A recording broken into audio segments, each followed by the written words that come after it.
Muy buenos días, tardes o noche, no sé a qué hora estén viendo esto.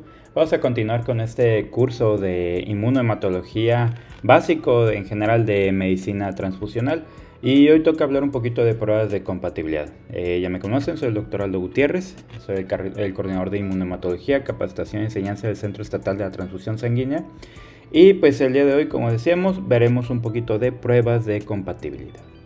A modo de introducción hay que recordar que nosotros necesitamos asegurar siempre una compatibilidad inmunológica entre la sangre, sobre todo hablando del paquete globular, del donador y el plasma del receptor. Esto es la intención que nos lleva a hacer la prueba cruzada.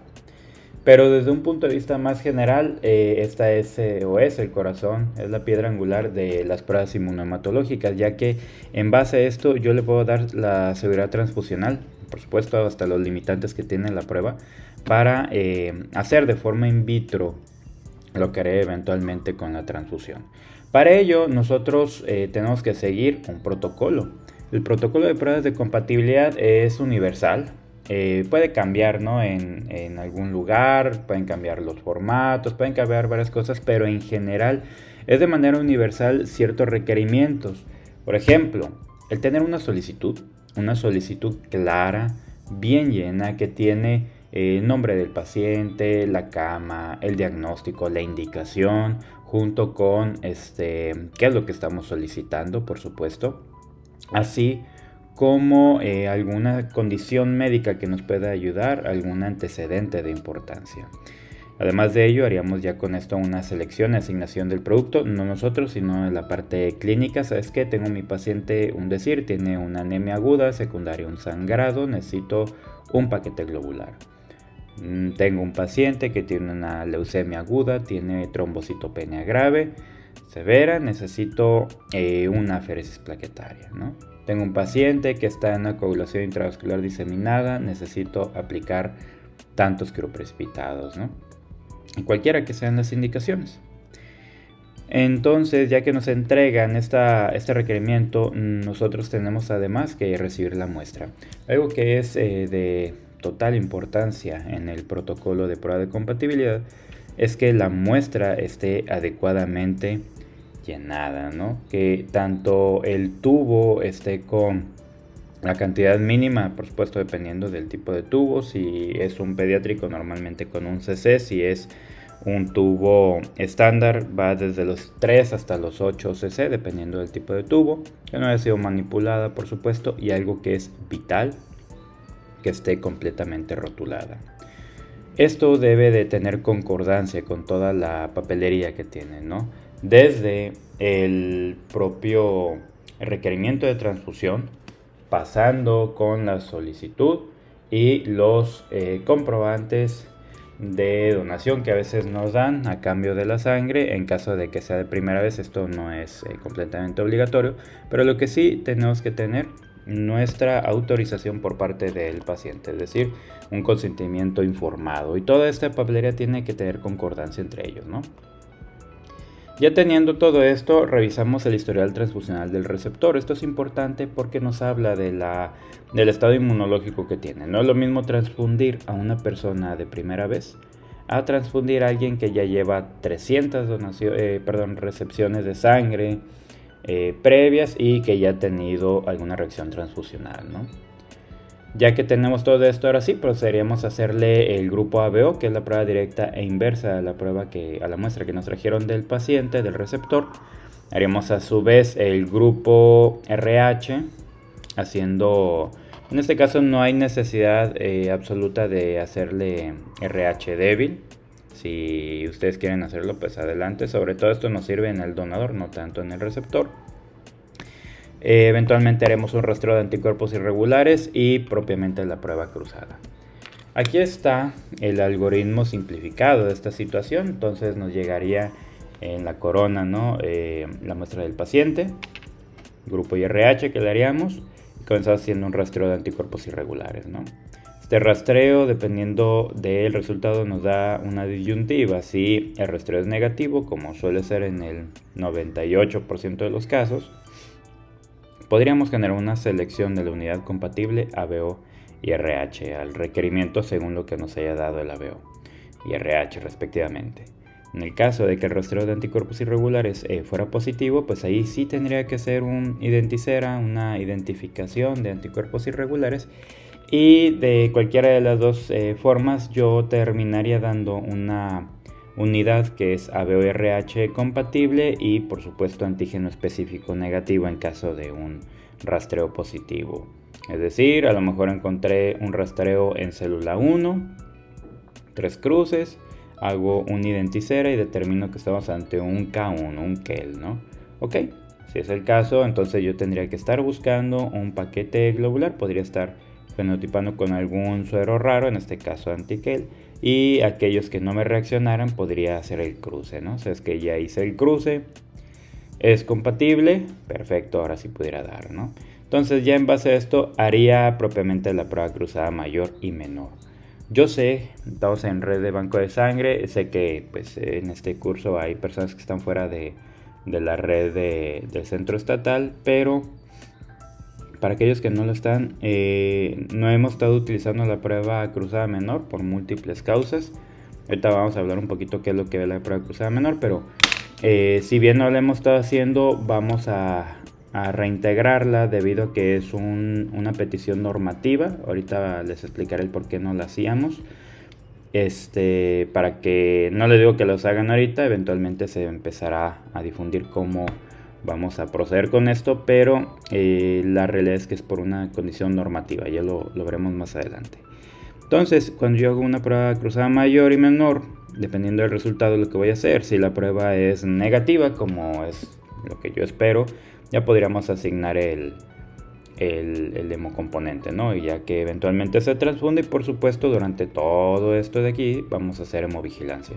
En caso de que mi prueba cruzada fuera positiva, pues entraría al protocolo de prueba incompatible, ¿no? A ver qué fue lo que sucedió. Hice bien mi prueba, ¿sabes qué? Sí. Ok, ¿dio un rastreo de anticuerpos irregulares positivo? No. Bueno, vamos a ver qué es. Un rastreo de anticuerpos irregulares negativo, ¿me excluye que tuviera algún anticuerpo irregular? No, existen anticuerpos de baja incidencia, o tan sencillo que no están los antígenos dentro de un panel de rastreo de anticuerpos que pudiera llevarme a estos problemas, ¿no? Lo veremos también ahorita más adelante. Muy bien, en base a esto ya tenemos nuestro protocolo, ¿no? Más o menos generado. Vamos a platicar un poquito de cada parte.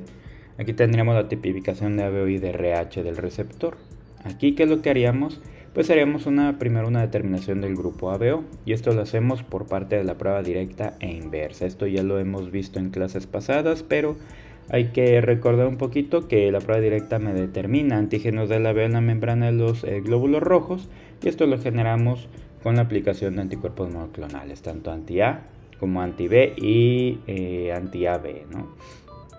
En caso de la prueba inversa, hacemos la detección de anticuerpos contra glóbulos rojos A y B en el suero plasma del receptor, y esto lo vamos a hacer con un panel de células que incluye una célula A1, A2, B y célula O. En base a esto, pues nosotros estaríamos viendo, ¿no? ¿Podríamos tener discrepancias a este nivel? Por supuesto que sí. Ya hablamos un poquito de discrepancias de grupo previamente, pero ya la metodología por cada una de estas discrepancias pues tendría que basarse a la condición del paciente y qué es lo que me sale en la discrepancia, ¿no? Y por último, la determinación del RH. Esto lo hacemos con glóbulos rojos, primero, que deben ser probados con un anti-D que nos debe dar positivo. Ese es el control del RH. Y ya derivado de esto, pues vamos a dar a nuestra propia muestra de nuestro paciente pues con un anti-RHD. Habíamos platicado en clases pasadas que son anticuerpos o es un antisuero pues que tiene tanto un componente IgG e IgM. Yo estaba diciendo que era policlonal. Fue un error mío, no porque no estaba pensando que fuera policlonal, sino me quería decir que era doble, ¿no? Que tienen IgG e IgM, son monoclonales ambos. Me lo hicieron esa observación en clase, se los resuelvo en este momento, que quede la posteridad. Es algo cierto. Entonces esto nos ayuda para determinar el tipo de RH del paciente, ¿no? Algo importante, no es necesario investigar el RH débil en el receptor, sí es muy importante hacerlo en el donador, ya hablamos de esto en la clase de RH. Y lo que sí, los D débiles son considerados entonces RH positivos y van a recibir glóbulos rojos de negativos. Normalmente podemos dar cualquiera de los dos. Normalmente damos RH positivos en la donación, pero hay ocasiones que podemos tener variantes del RH que se nos pudieran generar un anti-D. Entonces, ante la duda podemos dejar un glóbulo rojo de negativo. La realidad es que la metodología en estos casos sí es un poco más compleja. Nosotros no contamos con ella en el centro estatal, inclusive pudiéramos llegar al genotipado con estos pacientes, pero desgraciadamente no tengo la metodología. Yo espero en un tiempo poder tenerla y eventualmente hasta poder capacitarlos a ustedes. Pero primero vamos nosotros, ¿no? Muy bien, el problema es que luego caemos en situaciones como esta, ¿no?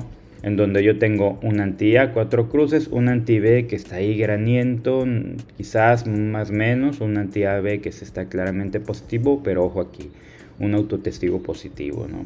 Anti-D y el control del RH positivos, y la célula A1, A2 y B, inclusive la O, hiciera ahí un poquito, con aglutinaciones más o menos llegando a 1, ¿no? ¿Qué hacemos aquí? Pues tendríamos que valorar qué es lo que nos está sucediendo. En el punto en el que tengo un autotestigo, ya cualquiera de estas aglutinaciones, por supuesto que las más fuertes son, obviamente lo más seguro es que sí sean realmente positivas, pero no puedo estar seguro. Ante esta situación, si yo tengo problemas, si bien lo comenta aquí, si hay problemas para saber qué tiene este paciente, pues le vamos a dar de negativo y pues sangre O.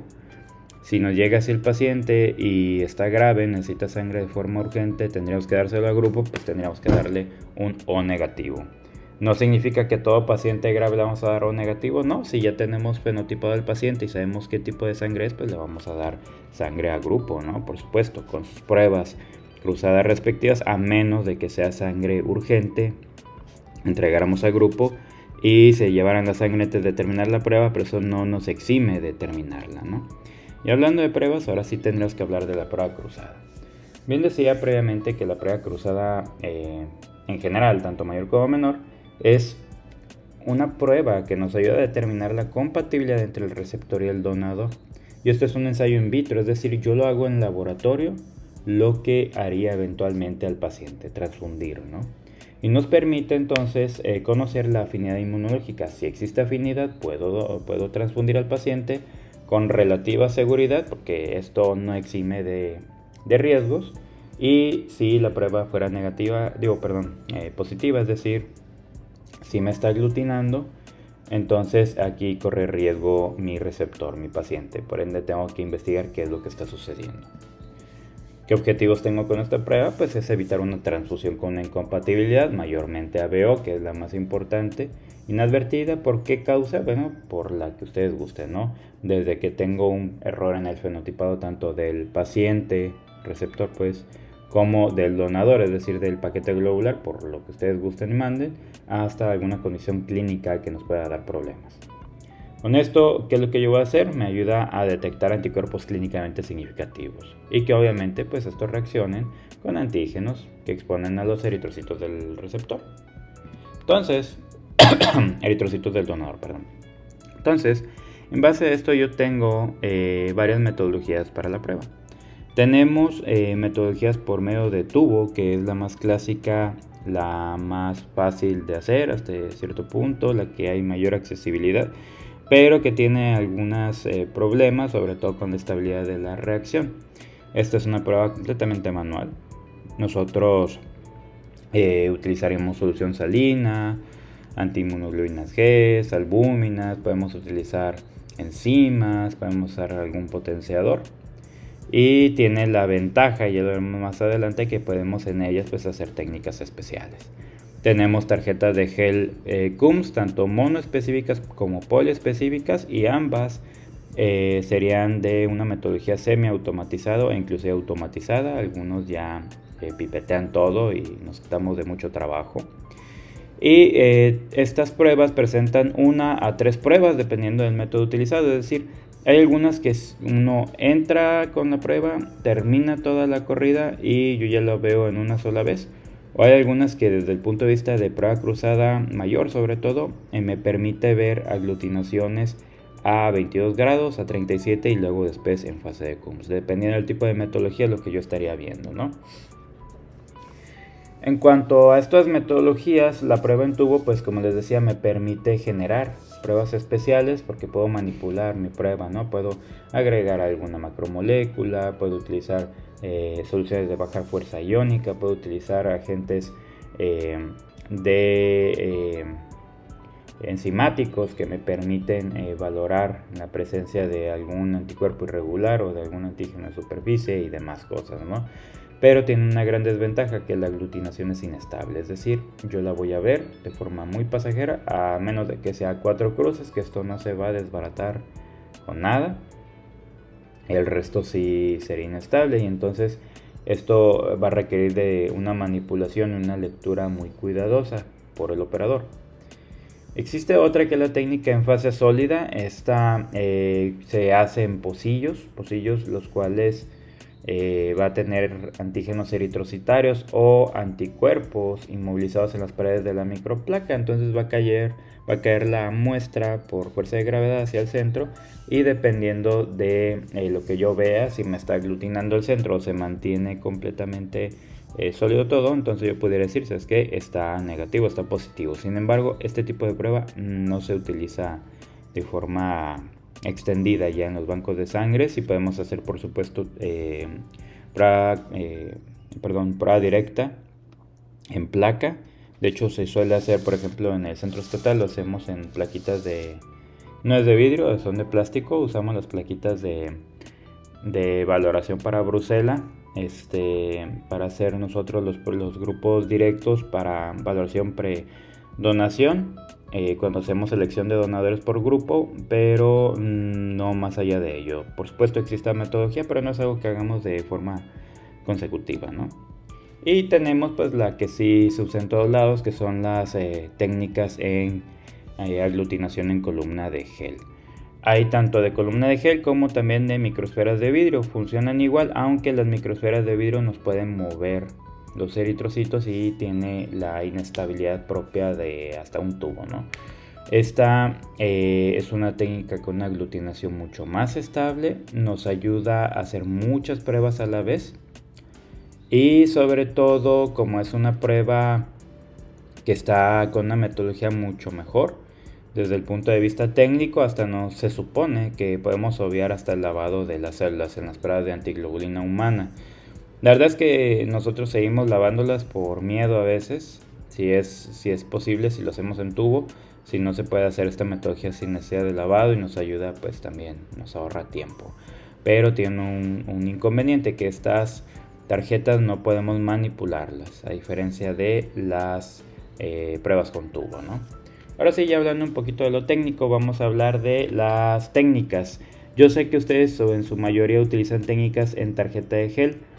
No vamos a hablar en esta presentación de la técnica en tarjeta de gel, porque al ser la más difundida normalmente es la que mejor saben utilizar, sino que vamos a hablar de las técnicas en tubo. ¿Por qué? Porque las hacemos nosotros, no, de hecho también las hacemos en tarjeta de gel.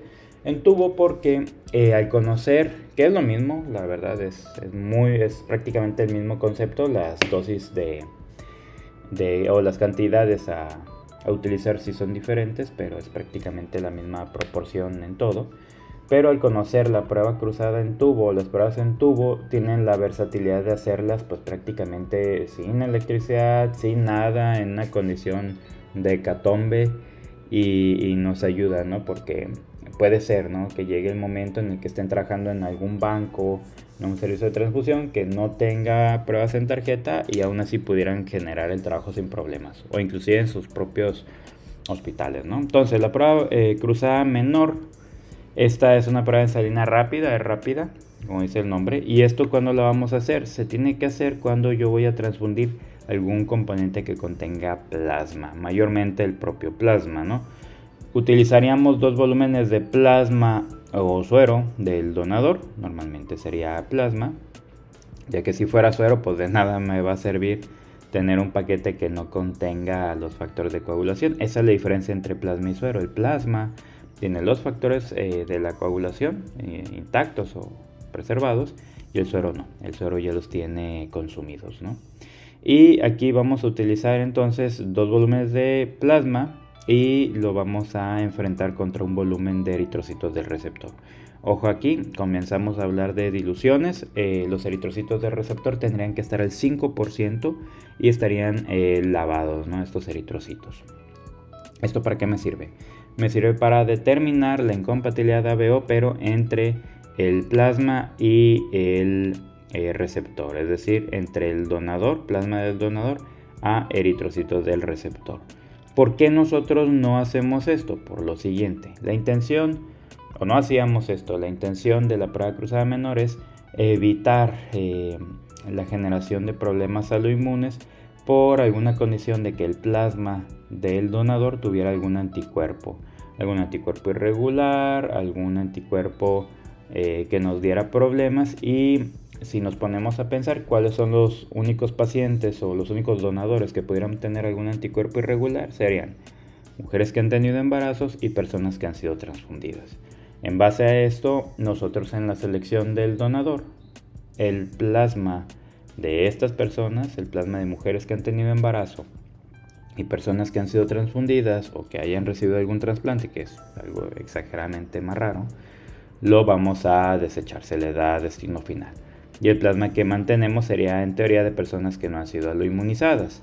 Por ende, estaríamos tranquilos desde ese punto de vista. Sin embargo, existen anticuerpos de forma natural que ahí sí nos pudieran dar en alguna ocasión algún problema, al menos desde el punto de vista de prueba cruzada menor. Sin embargo, la mayoría de estos son de tipo IgM y no son clínicamente significativos, como lo estuvimos viendo en clases pasadas en otros grupos sanguíneos. Y en base a esto inclusive me pudiera poner a discutir con ustedes condiciones de que, oye, si hay algún anticuerpo natural de tipo IgG, ¿pudiera yo valorarlo aquí? No, pues es que no, porque se tendría que incubar y llevarlo a fase de Coombs. Entonces, realmente la utilidad de la prueba cruzada menor, yo creo que poco a poco va a ir pues cayendo, ¿no? También, inclusive desde el punto de vista normativo, pero como la norma oficial 253 lo sigue pidiendo, vamos a reinstaurarlo, ¿no? Como parte de una observación que se nos hizo de la EMA, ¿no? Muy bien. Y ahí está la prueba, ¿no? Tengo una prueba cruzada menor en salina, donde agregaría una gota de eritrocitos lavados al 5% con 2 gotas de suero del donador. Plasma sería lo correcto, más que suero. Lo centrifugaríamos a 3400 revoluciones por minuto un minuto y pasaríamos a valorarlo. Ojo, aquí las revoluciones por minuto van a cambiar dependiendo del diámetro de la centrífuga. Habría que consultarlo con su ingeniero para saber a cuántas revoluciones y cuánto tiempo es lo correcto. La interpretación sería, tendríamos una aglutinación y o hemólisis positiva, pues sería incompatible, y en caso de que esta fuera negativa, pues se pudiera dar. Si es incompatible, pues buscaríamos otro y pues de preferencia valoraríamos cuál es la condición que nos llevó a esto, ¿no? Muy bien. Ya pasado esto, ya hablaremos de la prueba insignia, que sería la prueba cruzada mayor o salina o prueba salina a 37 grados. Esta prueba entonces sí sería realmente lo que hacemos al paciente, ¿no? Le vamos a poner sangre al paciente, vamos a poner eritrocitos a plasma del paciente, ¿no? Aquí haríamos al contrario de la prueba menor. Serían 2 volúmenes de plasma suero del receptor frente a un volumen de eritrocitos del donador, igualmente lavados y llevados al 5%. Se va a incubar a 60 minutos a 37 grados. Yo sé que ustedes van a incubarlo menos tiempo, pero ya les dije, esto es porque utilizan soluciones aditivas, porque están en tarjeta de gel, porque se hace semiautomático, pero la prueba en tubo originalmente es a 60 minutos. Se puede reducir a 30 si utilizamos albúmina, pero la albúmina sérica bovina luego nos da falsos positivos. Entonces la verdad es que no se utiliza de forma muy continua, ¿no? ¿Para qué me sirve? Me va a detectar anticuerpos de tipo IgG. Recordemos, los IgG reaccionan a 37 grados y requieren de suero de Coombs, que es algo que vamos a ver más adelante. Pueden existir aglutinaciones con algún autoanticuerpo o aloanticuerpo, es una verdad, sobre todo en aquellos que tienen una anemia hemolítica autoinmune, así que hay que ver siempre el requerimiento de transfusión. Y esto me va a permitir diferenciar la presencia de anticuerpos fríos de calientes. Ojo aquí, cuando ustedes hacen una prueba en tarjeta de gel, mayormente ven el resultado hasta el final de la fase de Coombs. En cambio, cuando yo hago una prueba en salina, hago varias lecturas. Cuando hago mi prueba en tubo, primero pues ya decíamos 2 gotas de suero, una de receptor, de eritrocito de receptor al 5%, centrifugo y ojo aquí, leo. Cuando leo en esta primera centrifugación estoy valorando una interacción inmunológica a 22 grados, que esta estaría siendo mediada por una IgM. En base a esto ya puedo empezar a tomar algunas decisiones o a realizar alguna observación. Oye, que este nivel me está aglutinando. Probablemente estemos ante algún anticuerpo frío que no es clínicamente significativo. Solamente habría que tener consideración de esto. Lo incubo a 60 minutos a 37 grados y eventualmente lo vuelvo a centrifugar y ahí lo volvería a leer. ¿Qué pasa si observo en este momento? Si este momento genera una aglutinación, me estaría diciendo, ¿sabes qué? Aquí tienes un anticuerpo. Ustedes seguramente me dirán, pues un IgG, ¿no? Está en calor. No, tendríamos que descartar primero un IgM con la habilidad térmica. ¿Por qué? Porque hay que recordar, si me aglutina a este nivel y luego me aglutina acá, pudiera estar ante un IgM con la habilidad térmica. Y el problema es que tampoco puedo descartar del todo que tuviera una IgG. Ahí es en donde nos sirve bastante el uso de algunas enzimas que tienen la capacidad de destruir enlaces disulfuro. Hay dos, bueno hay tres, pero hay dos aquí en México con mayor facilidad. Uno es el DTT, que cuesta ahí una lanilla, 2000 y algo el frasquito. Y tenemos algo un poquito más sencillo de obtener en un banco, que es el 2-mercaptoetanol. El 2-mercaptoetanol nos permite generar esta distinción entre IgG e IgM, tiene su técnica en especial, y como se utiliza en serología, pues podemos apoyarnos de ello, ¿no? Como parte de pruebas especiales que pudiéramos hacer. Entonces a este nivel ya empezaremos a ver unas lecturas más claras. Es que me sigue aglutinando, me está aglutinando este nivel, pues sería incompatible independientemente si sea IgG o IgM, porque tendríamos un anticuerpo capaz de opsonizar y obviamente hemolizar eritrocitos a temperatura corporal. Esta sangre no la podría dar y habría que ver qué es lo que trae. Y en caso de que me dé una aglutinación negativa, pues estaría compatible. Sin embargo, mi prueba no terminaría ahí. ¿Por qué? Porque tendríamos que pasar a la fase de Coombs. Hay que recordar que la prueba de Coombs, la prueba directa de Coombs, desde este punto de vista, no en general la prueba de Coombs, desde este punto de vista, el suero de Coombs es un anticuerpo que es capaz de unirse a la fracción FC de las IgGs, ¿sale?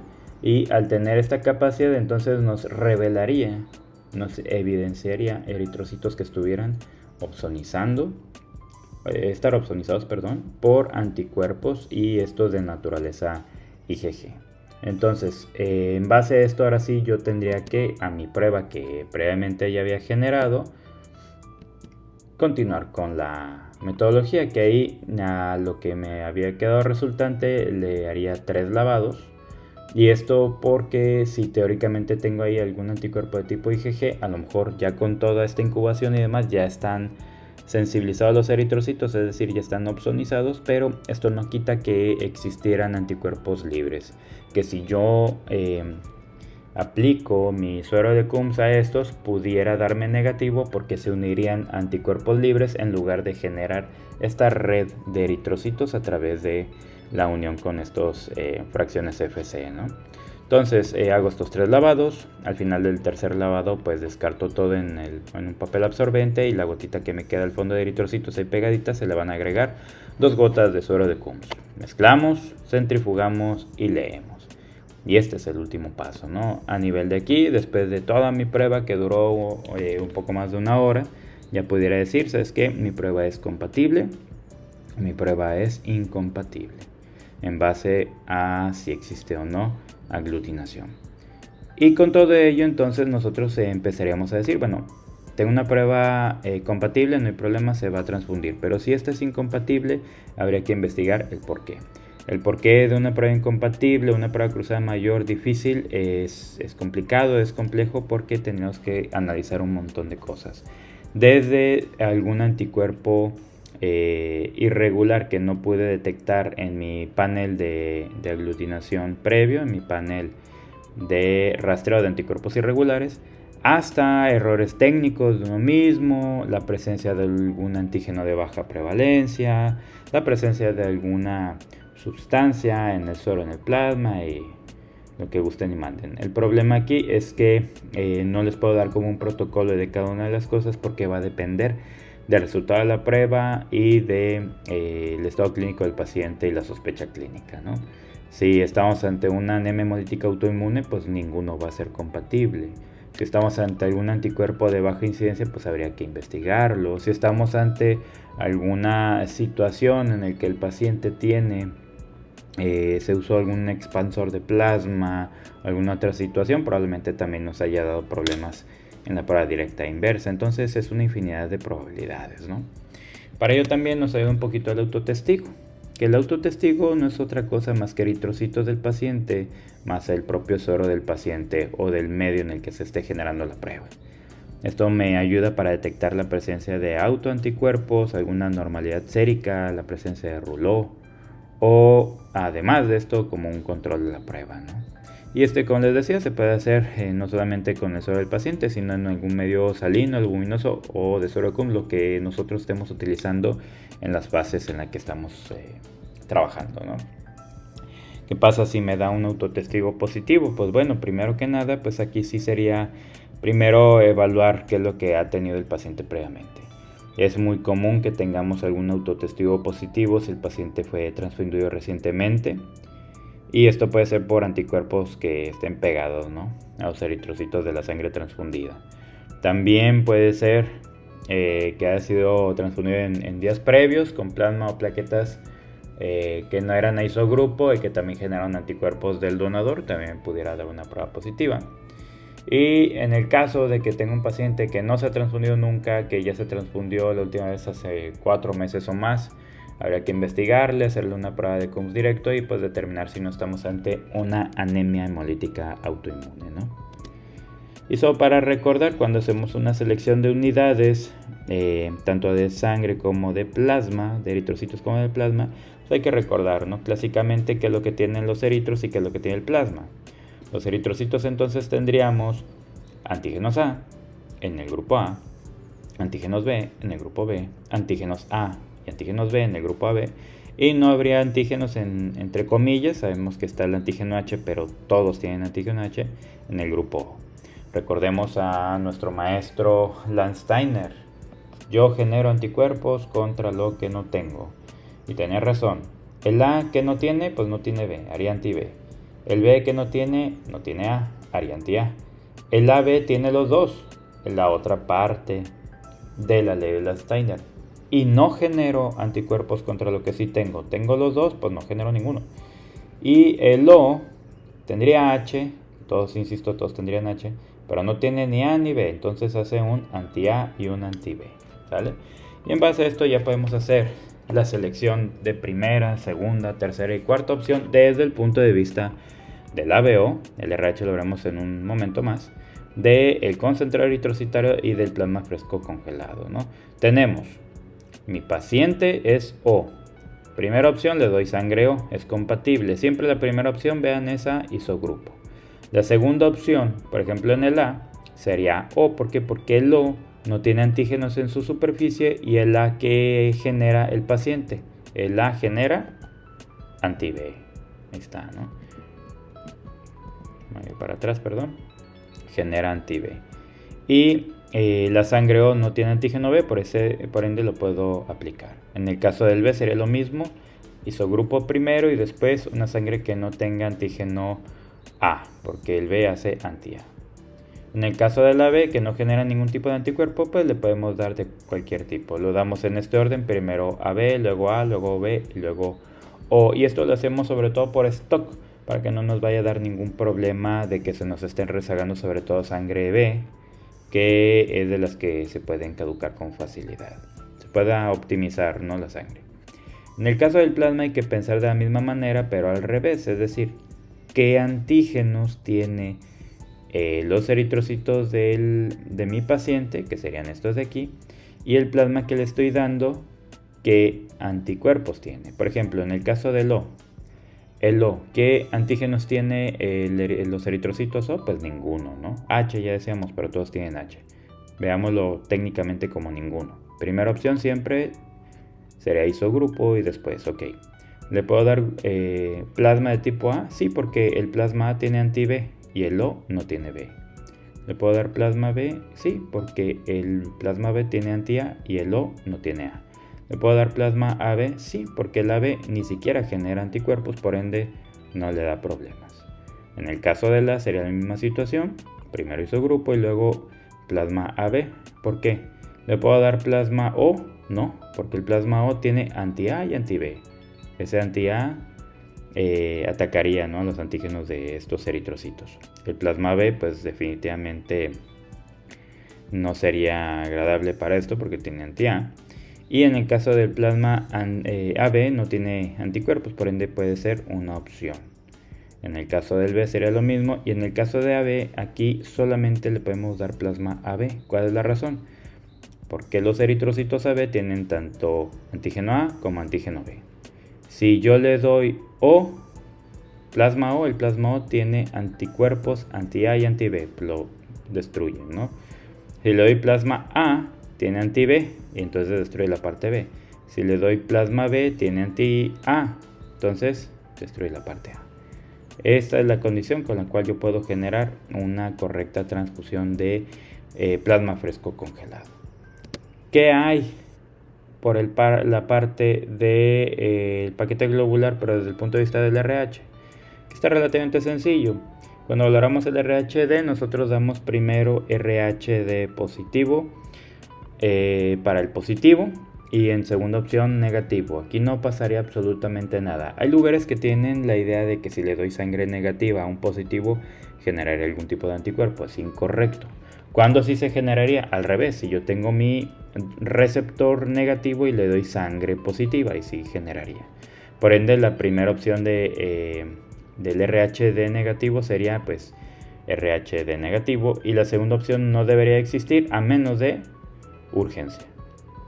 Muy bien, y ya para culminar vamos a hablar un poquito de rastreo de anticuerpos irregulares. Solo va a ser algo relativamente superficial, no vamos a abordar de la identificación de anticuerpos irregulares porque desgraciadamente ustedes no poseen la metodología.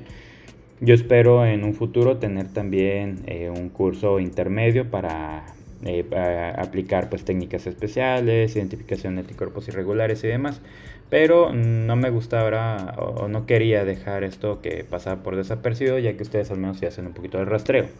Primer punto, hay que recordar, no existe ningún método para detectar el error en la identificación de un anticuerpo, es decir, ningún método es 100% infalible. La única forma de que yo esté bien, pero súper seguro de que había un anticuerpo que era clínicamente significativo es cuando ya me hizo una reacción transfusional. Es por ello que la sangre no es inocua, siempre tiene un riesgo y puede ser pues letal, ¿no? Entonces, ¿cuándo hay que identificar a los anticuerpos irregulares? Primero, nos basamos en prueba cruzada y en la prueba de antiglobulina indirecta. La prueba de antiglobulina indirecta, ¿qué sería? Pues este rastreo de anticuerpos irregulares, ¿no? En la prueba cruzada, si me da negativa mi prueba, es decir, es compatible y mi rastreo es negativo también, significaría que es compatible, le puedo dar los glóbulos rojos, a menos de que si yo tengo algún registro previo de un anticuerpo irregular presente, tendría que aún así seleccionar un paquete que no tenga ese antígeno. Es decir, doña María del Carmen, una mujer de 60 años que se le encuentra un anti-E mayúscula. En su momento se transfundió con una sangre compatible que no tenía antígeno E mayúscula y todo muy bien. Pasa un año, dos y llega por alguna condición que ocupa sangre, se le hace una prueba cruzada con sangre, sale negativa, está compatible, y le hacen un rastreo de anticuerpos irregulares y también sale compatible, pero tienen un registro de que había hecho un anti-E. El hecho de que una prueba, un rastreo de anticuerpos irregulares salga negativo, ¿significa que ya no tiene el anticuerpo? No, simplemente que pudo haber algún tipo de efecto de dosis en donde ya no está generando de forma constante los anticuerpos y no se está detectando, pero están ahí. Si nosotros transfundimos esta sangre a ciegas, sin determinar si tiene, por ejemplo, en este caso, antígeno E mayúscula del RH, pudiéramos generarle una reacción transfusional. Entonces, para evitar esto, si tenemos la certeza con un registro previo, siempre hay que buscarle sangre compatible con la carencia del antígeno al cual está dirigido el anticuerpo previo. ¿Qué pasa si tengo una prueba cruzada positiva, pero tengo una prueba de antiglobulina indirecta, un rastreo negativo? Aquí tenemos que ver algunas posibilidades. Primero, pues ver si no hay alguna incompatibilidad ABO, ver si el donante de nuestra bolsa no tiene una prueba de antiglobulina directa positiva o algún anticuerpo de baja incidencia que no esté dentro de nuestro panel de identificación. Y ya empezamos a valorar esto. Ahora, ¿qué pasa si de la misma manera yo tengo una prueba cruzada negativa, pero tengo un rastreo de anticuerpos irregulares positivo? Primer punto, hablemos desde este enfoque. Tengo mi rastreo positivo. Primero, pues habría que identificar el anticuerpo, valorar si no hay aquí algún efecto de dosis, como en el caso de los anti-Lewis B o de sistemas H. Pero ustedes preguntaron, bueno, está positivo esto, pero acá me da negativo, ¿qué está pasando?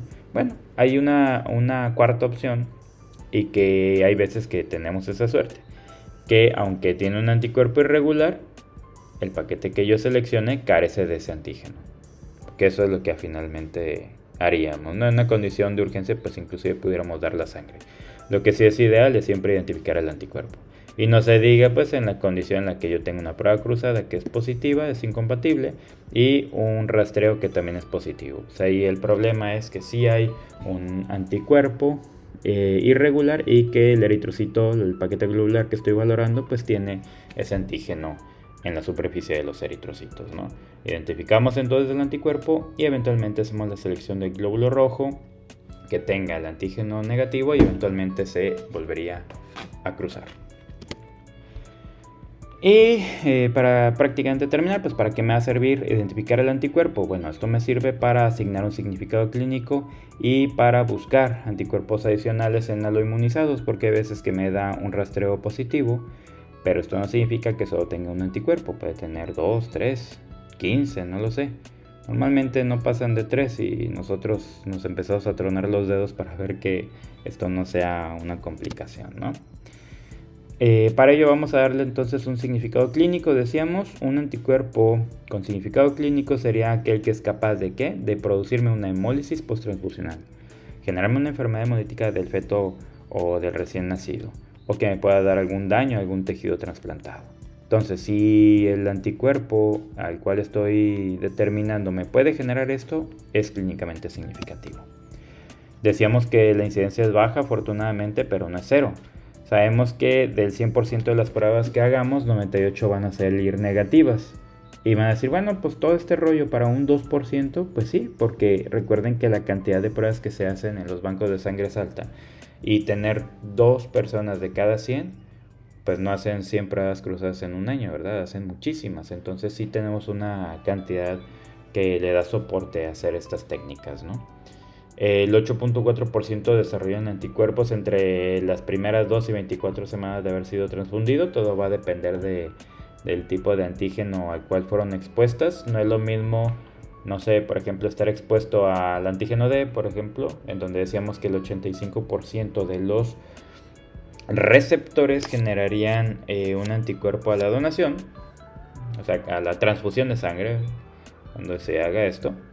Y a diferencia de lo mejor algún anti-P, que hasta a veces se hace natural de vez en cuando. Entonces todo va a depender de la inmunogenicidad que haga. Y algo muy importante es que el 76% de los anticuerpos irregulares que se encuentran son dirigidos ante antígenos del sistema RH. Y esto es importante porque de da la necesidad de tener tarjetas de fenotipo del RH para eventualmente, y yo espero ya en lo próximo, poder tener la sangre no solo fenotipada para ABO, sino también para el RH. Así, pero ya me lo dan, ¿no? Tengo un paquete O positivo, sí, pero que sea O, D, E pequeña, C mayúscula. O un paquete D, C mayúscula, C pequeña, E pequeña. ¿Sí? Y para poder hacer nosotros tanto la valoración del receptor como del donador también, ¿no? Entonces para esto me sirve. Y aquí tenemos, ¿no?, una tablita precisamente con esta situación. Algunos con un significado clínico importante, pues ABO y RH, como siempre, son los dos más importantes, seguido del KEL, el Duffy, el KID, los sistemas del MNS, el S mayúscula, S pequeña y el LU, que esto es más propio en afroamericanos o afrodescendientes, el sistema Bell. Y aquellos que sí nos van a dar algún problema, pero solo a 37 grados, sería el Lewis A, el M, el N, el P1, el Lutheran e inclusive el A1. Aunque estos normalmente están reaccionan a 22 grados, pero no clínicamente significativos a 37. A veces nos dan algunos con el YT o el Gerrich, algunos de ellos, y algunos que no nos dan ningún problema. Suele ser el NOBS, el Chido Rogers, aunque hace poco vi una conferencia de un caso de anemia hemolítica donde solo encontraron un Chido Rogers. Entonces esto puede que esté cambiando, que es algo tan raro que sale en alguna conferencia, no es algo común, y algunos otros, ¿no? Aquí un poquito de las reacciones hemolíticas transfusionales. Se hace curioso, la ISBT todavía deja el A1 aquí, da mucho miedo. Dices, oye, pues que haya un anti-A1B, es igual de inmunogénico que el D. Sí, cuando reacciona a 37 grados, no a 22. De ahí estaríamos con el antígeno, los anticuerpos de tipo anti-D, el anti-E mayúscula, E pequeña, el KIDA, nos da luego problemas. También los Duffy-A, el KEL, el CW, cualquiera de ellos nos da broncas, ¿no? Entonces, a modo de conclusiones, pues bueno, este protocolo de pruebas transfusionales en general, ¿para qué me va a servir? Para disminuir las reacciones secundarias a una incompatibilidad sanguínea. Es una parte de seguridad transfusional que yo voy a darle a mi paciente, ¿no? Recordemos, a mí me gusta siempre decir que en banco de sangre somos los teloneros, ¿no? Somos los tramoyistas de la obra. Estamos detrás del telón, estamos moviendo las luces, estamos moviendo la maquinaria para que esta obra, que se llama atención al paciente que requiere sangre, salga bien.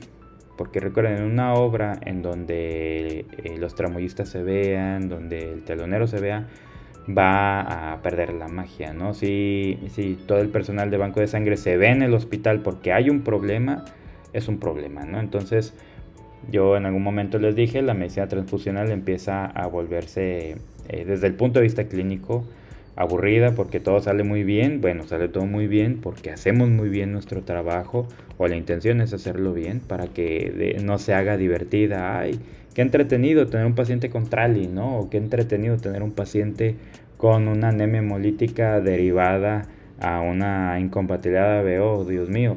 Pues no, la intención es que se hagan actos transfusionales seguros, ¿no? Y para ello sirven estos protocolos. A lo mejor me va a extender un poquito en esto, pero vale la pena.